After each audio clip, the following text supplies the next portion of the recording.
Hello and good morning, and thank you for joining me for my little cup of coffee here. We're going to be doing this is going to be part two or part of the heart chakra healing series. So we have the heart chakra. There's another video on this that goes very much in depth about the heart chakra and healing it and what it looks like. I highly encourage you taking a look at that. So this is the heart chakra. It's Chakras come from Ayurvedic medicine and a language called Sanskrit. It's the oldest written language, and therefore it is the oldest medicine. It's over 2,000 years old. The physical attributes of it would be like yoga, breath work. Ayurvedic medicine encompasses elemental theory. It's a lot of herbs, nutrition, stress management, and those are things that I like to share with you guys. So the heart chakra itself is the color green. To balance it, we're going to wear green. We're going to eat green foods. We're going to surround ourselves with green colors. How does this work? People always say, how does color therapy work? How does eating green help balance things? Well, every energy and even sound, like everything, it has a frequency. It has a particular vibration. We can measure it in hertz, and green has a particular hertz and frequency. So when we have that frequency around us, it's going to balance that frequency within us. And that's where you have to think, because sometimes people get very static and looking at these things and they make comments. But when you open a physics book and you start learning quantum physics and you start really learning things on an atomic level, on an energetic level, then you'll see that we're really like 50 trillion cells pieced together to make a community. Well, it's the energetics and the magnetics that hold that community together. And then there's all this communication that makes the cells interact with each other. We're talking intercellular, extracellular communication. The same way gravity is keeping us from falling off the side of the planet or just float. You know what I mean? Like we're literally on the magnets on the side of a planet, like magnets on a refrigerator. Really beautiful energy. Anyways, the heart chakra is coming up here. A lot of times we think of the heart as being like love and love matters of love, but we have to understand that all matters come back to the heart. Now, all meridians start at the heart and they end at the heart. All cycles in our lives will start at our heart and end at our heart. We'll feel it in our heart first, and we'll feel a cycle of completion in our heart when it's completed. This is karma. And when I explain it to my students, we have questions in our heart. Maybe we came here, a lot of times it's our programs that are instilled in us, that we come in and we have questions because we come with all these programs. We come with, I want to say like 14 generations of cellular memory. So 14 generations of cellular memory means that you're experiencing the lives of your ancestors, the memories of 14 generations of ancestors in your physical form at this current time. It's fascinating. And so what that means is you have questions, you want answers. So the heart asks the question. We send that up to the heavens, and the heavens would be like our planets, our stars, our sun, literally standing on the side of the planet asking the heavens, in wonderment, what am I here to do? What am I doing? What do I need? What is, all the questions. And then it comes back and it comes into the mind. In our mind, we start to gather information. We use it to look for clues. We ask for signs and synchronicities, and then it goes back through the heart, where then we try to find a balance between our mind and our heart. Once there is a balance between our mind and our heart, it goes into the earth. And when it goes into the earth, it becomes physically manifested. And once it's physically manifested, we return back to the heart center where we have a cycle of completion. Then we go on to the next question. We go on to the next exploration, the next wanting, right? So here I'm just asking, like, what is coming up? What is the heart healing at this time? Because we're kind of peeling away the layers. The last healing reading that I did was very powerful, and I just kind of woke up this morning going, it's time for round two, And this could be some of the eagerness of some of you to like move through some heavy heart stuff, because I've been getting a lot of that. A lot of times we're very motivated at the beginning of the new year to make some changes. Now, I personally, I love the idea of the new year. I feel like it preps me for what I consider the real new year, which is the Chinese New Year or the Lunar New Year. So this is kind of for me a period of time where we're getting our head wrapped around accepting the new. And so a lot of times when we get our head wrapped around accepting something new, it's very easy and or easier for us to let go of things that no longer work.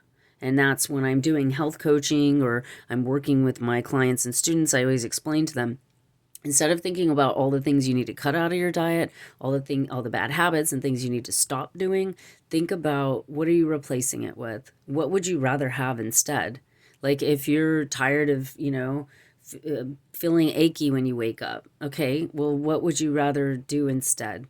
Would you rather, do some stretching and some yoga? Would you rather get a massage? Would you rather do hot Epsom salt soaks? Would you rather do a cold plunge? Like, what do you want to replace a habit that is not working for you? And it needs to satisfy the need. You know what I mean? So like sometimes if people want to quit drinking, then you may want to look to like herbal teas and elixirs and remedies that are going to replace that thing that you're drinking. So instead of having, a glass of wine, maybe you're having a cup of chamomile tea. The teacups are very beautiful, and you can get like a really nice teacup or something specialty because the wine glasses are very pretty and very special, and you're holding that. And so sometimes replacing that, like looking at the whole feeling and the whole sensual experience that you're getting with something, and then replacing it with something else of like an equal or greater value, is going to make it so easy for you to shift gears. So anyways, and I just wanted to share that little tip there. So this is called the first card out is the shapeshifter. It says skill at navigating through different levels of consciousness, ability to see the potential in everything. The shadow attribute is projecting any image that serves your personal agenda in the moment. Okay, so this did come up in the upright position, and we're just going to go ahead and put this over on this side. So shape shifting, and this is what I mean about like taking things and kind of rearranging it. So we can use a creative energy here. A lot of times people will say be positive. I say be creative. Be creative because, like I said, you can get a specialty cup that matches your other specialty cup, and then now you're holding that. A lot of times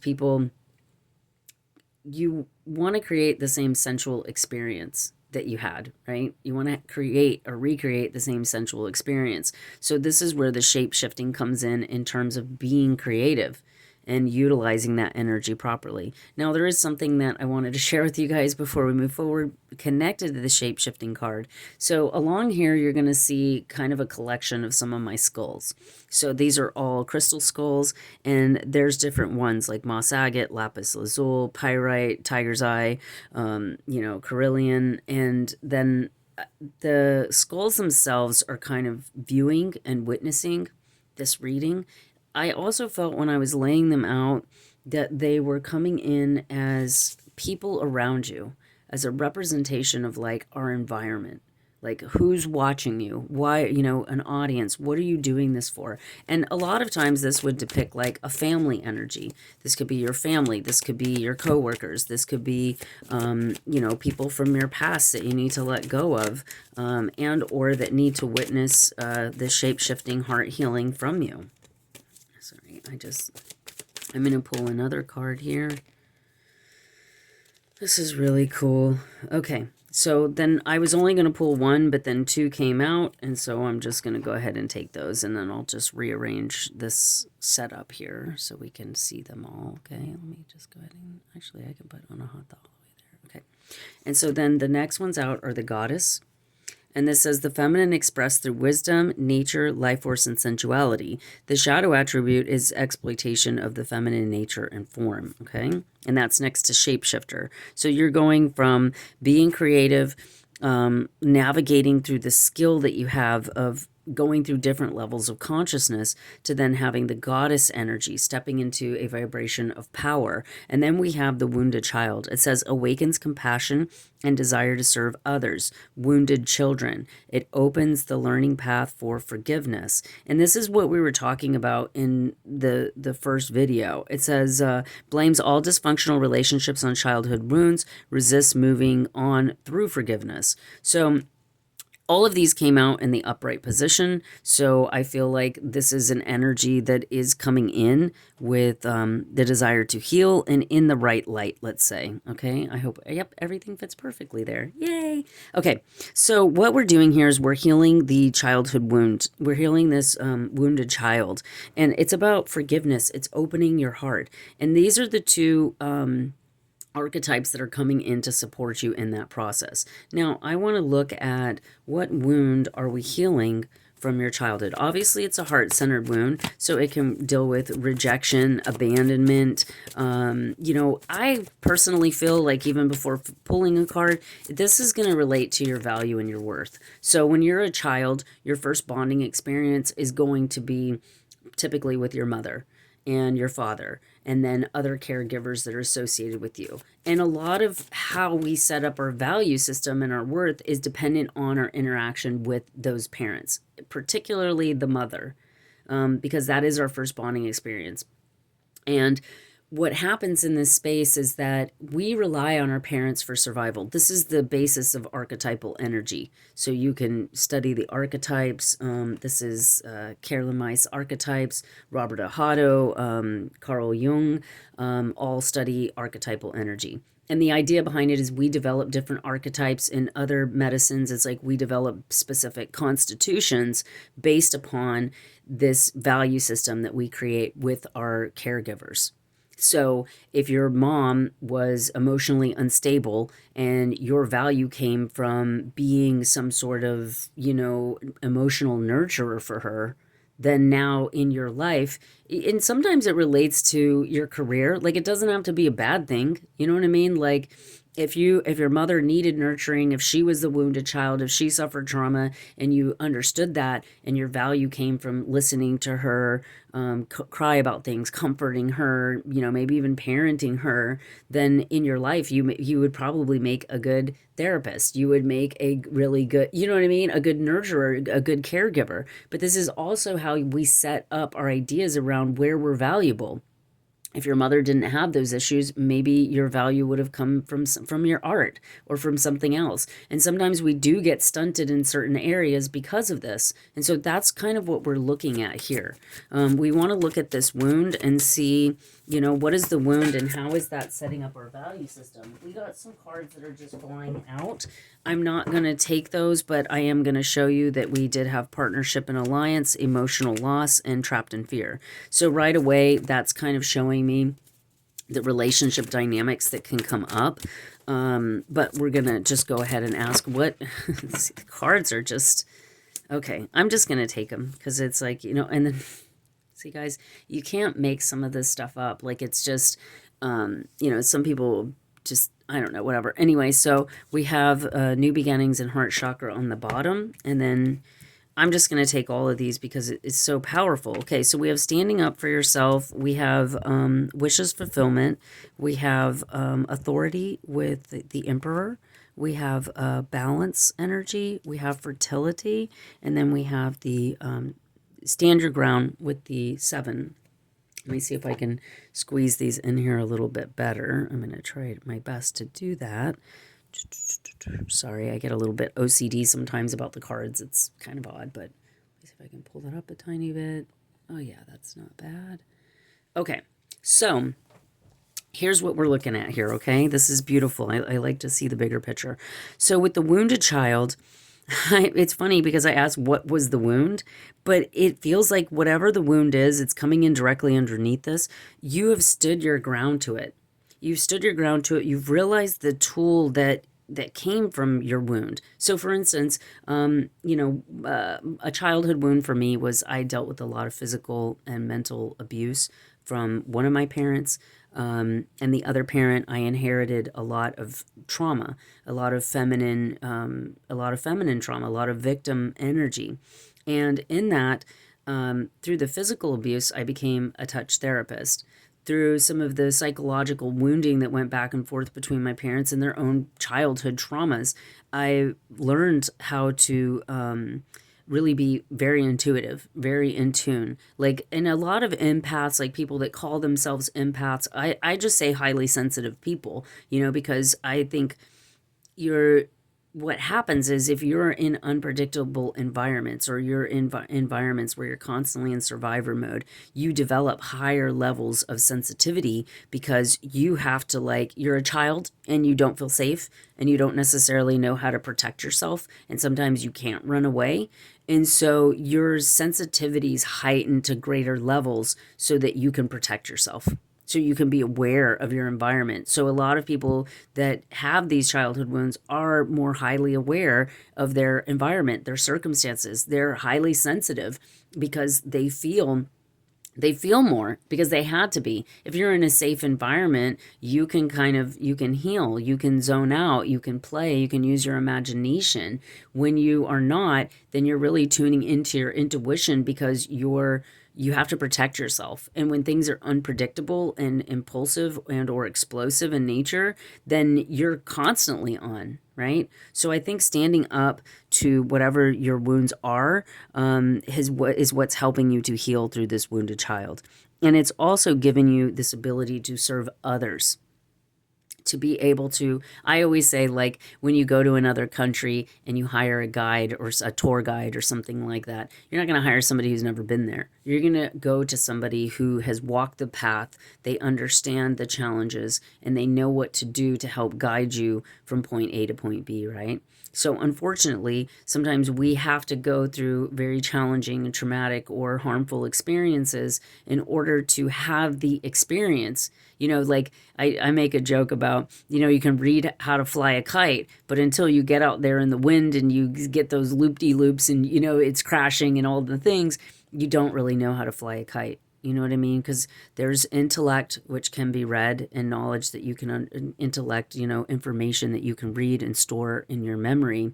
But then there's knowledge on how to do something, and that knowledge, you don't have to have like a college degree to have the knowledge. You have to have the experience, and you can have a college degree but not have any experience, right? You have the knowledge, but you don't have the experience. So it's coming up very strongly with having the experience, having to stand your ground, having to find balance, having to stand in your authority. Now, what I think is really beautiful with this reading is how you have balance in the middle, and then you have the 3 and the 4. So you have 1, 1. You know what I mean? You have the 11, then you have the 3, 4. So this is like the divine feminine. This is the divine masculine. You have the empress and the emperor.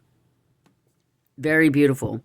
On each side, you have standing your ground, which is a masculine energy protecting the feminine. And then on this side, you have a very dreamy 9 of cups, which is making your dreams come true, having your wishes fulfilled. It is a very lovely reading. So what I'm getting from this in terms of the wounded child is that you've healed your wounded child. You're working on forgiveness. Now we're going into a space of finding balance between your divine feminine and your divine masculine by standing your ground. I keep feeling like with this rod right here that it's like extracting the good from it. Like they're standing in their ground, but they're also connecting to this higher power, this higher energy, and it's being channeled into the physical form. It's just into physical reality, let's say. Then here we have a more of a dreamy, ethereal energy where you have somebody kind of floating through the clouds. They have this scroll. There's a sensual experience taking place. There's this beautiful waterfall energy where we have a planetary energy here. We have this dreamy energy on both sides. So this is a sign that you've been doing your work. You are now in your power. You have Goddess, Shapeshifter, and then you have 2 very powerful, and these 3 in the middle are all higher level cards, higher arcana. I hope I'm saying that correctly. These cards are all very powerful cards. These cards are more like supporting cards. All right, so let me ask, what are we healing at this time, or what is the focus here? Because I just feel like this is more of a confirmation that you've done a lot of healing work. And it's more like Spirit saying, it's time for you to reap the rewards of what you've done. You've stood your ground. You've come into your power. You have this beautiful goddess energy and this ability to shift through many different levels of consciousness. So what is the guidance here then? What does Spirit want us to know, or what does Spirit want us to see in this, and where we currently are at this time?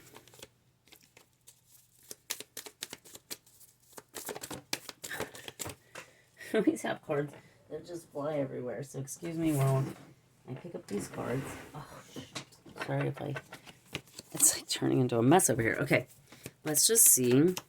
Give me a card. Give me some supporting cards here on what is the action that needs to be taken at this time. It's interesting because, like, once I backed away from the, okay, that does look good. Once I backed away, it was like I wasn't afraid of, like, spilling the cards everywhere. Okay, so let's start off with these two here. There's a lot of cards coming out. Okay, so we have the High Priestess, which is basically the number 2 in the tarot. The High Priestess has this beautiful connection with the divine energy. This is something where it's about trusting yourself. See, her eyes are closed and she's allowing this channel to be open. The channel is one of self-love and also communication. Then we have the Knight of Pentacles in reverse. So this energy is coming in with, like, really using your intuition to decide, how do you want to plant these seeds?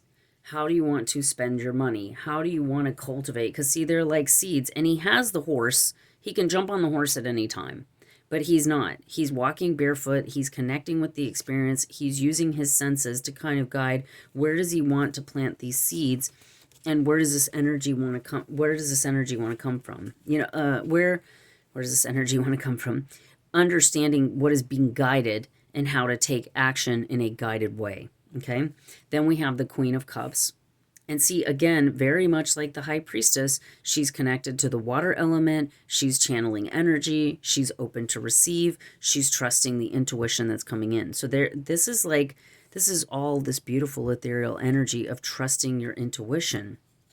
Then we have the Six of Wands, and this is standing in some kind of victory. This is more of a fire energy that we're seeing here, but this is also like somebody who's like, accepting, like, clapping from an audience. This is like something that you have overcome, and it carries a very similar vibration to what we're seeing here in standing your own ground energy. We have the King of Pentacles. The King of Pentacles is a very grounded energy. So what's interesting is you have a very feminine, very masculine, very feminine, an appraisal energy coming in here. A very strong masculine, showing that you look at all the books in the study. He has his money. He's planted his seed. He's watching it grow. He has the protection of the wolf energy coming in here. So there is a protective energy that you've cultivated, because this is a relationship with what am I trying to say? Like maybe a leader of a tribe type of vibration. Then we have the Moon, and the Moon is coming in. The Moon helps us to get through the subconscious things. There's a balanced energy with the Moon. With this one being under the water, it's like being fully engulfed in your emotions, okay? It's coming in right underneath Stand Your Ground. And this card, the Seven of Swords, came in this way, right over Standing Your Ground. So what's standing your ground, what that's saying to me is that you've had to overcome people that have come in and tried to take things from you. You've had to overcome a lot of squawking, a lot of people talking, a lot of maybe even communication issues. Now, I always see this card as two different things. One, I see it as somebody who's taken something that's not theirs and they're sneaking away. I also see it as you taking what you need from the situation and going towards illumination. Because it's coming in here sideways at standing your ground, I see it as this is what you've had to stand your ground over. This is some sort of betrayal. Somebody that kind of came in and snuck in, kind of took what they wanted from you, and then went away. But in the process of this happening, you've developed your intuition. You've planted your seeds wisely. You're in tune with your emotions now. So this is like kind of this reading around your heart, where the wounded child is like not wounded anymore. It's standing in its victory. It's standing in its power. It's stepping up to these things. And because of it, there's such a beautiful balance here with the Moon energy and the High Priestess coming in to show you that you've I don't want to say overcome your emotions, but it's like you've gained some sort of control over your emotions where you're not going to be controlled by your emotions or fall into reaction. It's like there's just this beautiful balanced energy. I feel like saying, job well done. So we're going to pull a couple of these cards and see what comes out. So we have trust. And see, that's what I'm seeing. That's what I'm feeling here with these cards, is that you've developed a trust for yourself. You developed a trust for the divine. And when this like lower level energy comes in, you know that you'll sense it. You'll know that you'll feel it. You'll be in a powerful state to hold your ground. And in some cases, like we don't even have to hold our ground, because it's like we've already developed like an air about ourselves that, it can't touch us. We have courage coming in with time. So there's been a lot of courage that you've had to stand up for things again and again, maybe protecting yourself multiple times, overcoming things multiple times. And we have energy. This orange, I can almost smell it. So there's something here about, they say stop and smell the roses. This is something where it's like stop and experience your energy, what you've cultivated, because it's beautiful, it's powerful, it's so uplifting. And then we have love coming in, because until we really learn to set boundaries, until we heal that wound, we're not gonna experience the love that we want, because love is a shared experience. So it's not like sometimes there's an energy of give and take, but that's not what love is. Love is shared. So you can't share something you don't have. So you have to love yourself. You have to be in this space. And there's such a beautiful balance coming in here. We have protection at the bottom of the deck. So you are divinely protected. You have love coming in. You've done the work, is what Spirit is saying to me right now. Is like you've done the work, and it's time to continue on. And whatever energy that's being called of you at this time. And you know what it is. That's what's beautiful about this, is like nobody has to tell you what to do with this, because you've cultivated it. It's like you are the guide. You have the strength. You are the one doing the thing. I'm about to run out of time on my timer here. So I just want to say thank you for this reading. This was a very beautiful message. I feel really grateful to be able to channel this energy for you. We got healing coming in here. And so you have a powerful healing coming in. You've done the work. You deserve this. You're going to have love and just a balanced and beautiful life. And so anything that's happened in the past to hurt you, it seems like you've forgiven it. You've let it go, and you're taking what you need from it and really standing in your power. Congratulations. I really wish you the best, and thank you for allowing me to be part of this channeled message. If you'd like to book a personal reading, check out the description box below. If this resonates, please comment, like, and or share with someone that you think would benefit.